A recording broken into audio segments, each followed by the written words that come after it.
দুপুরবেলা গরম গরম ভাতের সাথে কাচকি মাছের এই চচ্চড়িটি খেতে বেশ মজাদার। আসসালামু আলাইকুম এভরিওয়ান, সবাই কেমন আছেন? আজকের রেসিপিতে রয়েছে মজাদার একটি কাচকি মাছের চচ্চড়ি। আপনারা কে কীভাবে রান্না করেন অবশ্যই কমেন্টস করে জানাবেন। আজকে আমি এই রেসিপিটি আপনাদেরকে খুব সহজভাবে তৈরি করে দেখাবো। আশা করছি আপনাদের কাছে ভালো লাগবে। কাচকি মাছ রান্না করার একটা সুবিধা হচ্ছে মাছগুলোকে কেটে নিতে হয় না। যেহেতু মাছগুলো অনেক ছোট থাকে, এজন্য মাছগুলোকে শুধুমাত্র পরিষ্কার করে ধুয়ে নিলেই হয়। কারণ মাছের ভেতরে অনেক ছোট ছোট ময়লা থাকে, আর এই ময়লাগুলোকে ভালো মতো করে পরিষ্কার করে নিতে হয়। এজন্য এই মাছগুলোকে একটু ভালো করে ধুয়ে নিলেই হয়ে যায়। কাচকি মাছগুলো একদমই ফ্রেশ রয়েছে, আর এই ফ্রেশ মাছগুলো দিয়েই এইভাবে চচ্চড়ি করলে বেশি মজাদার হয়। আর মাছগুলোকে আমি বেশ কয়েকবার করে পরিষ্কার করে ধুয়ে নিয়েছি। মাছগুলো একদমই পরিষ্কার। এখন আমি রান্নায় চলে যাব। নিয়ে নিচ্ছি পেঁয়াজ কুচি প্রায় 1.5 কাপের মতো। আর এই চচ্চড়িতে পেঁয়াজের পরিমাণটা একটু বেশি লাগে।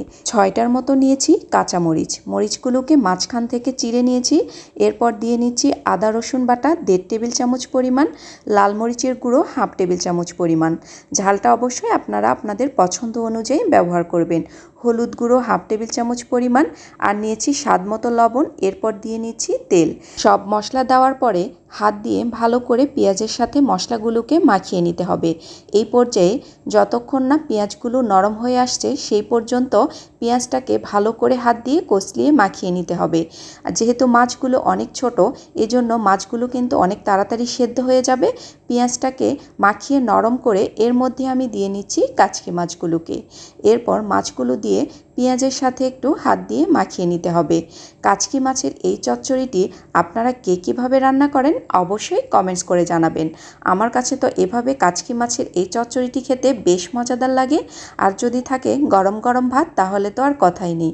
এখন এর মধ্যে দিয়ে নিচ্ছি কিছুটা পরিমাণ পানি, যাতে মাছ এবং পেঁয়াজ সবগুলোই ভালো মতো করে সেদ্ধ হয়ে যায়। আর এটা রান্না করা কিন্তু একদমই সহজ, আর খেতে অনেক বেশি মজাদার। তো সব কিছু মাখিয়ে নিয়েছি।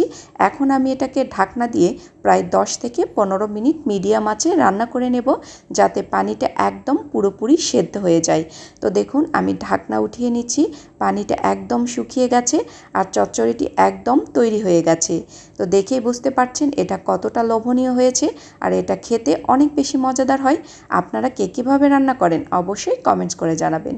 আজকের রেসিপিটি যদি আপনাদের কাছে ভালো লেগে থাকে অবশ্যই আমার চ্যানেলটিকে সাবস্ক্রাইব করে যেতে ভুলবেন না।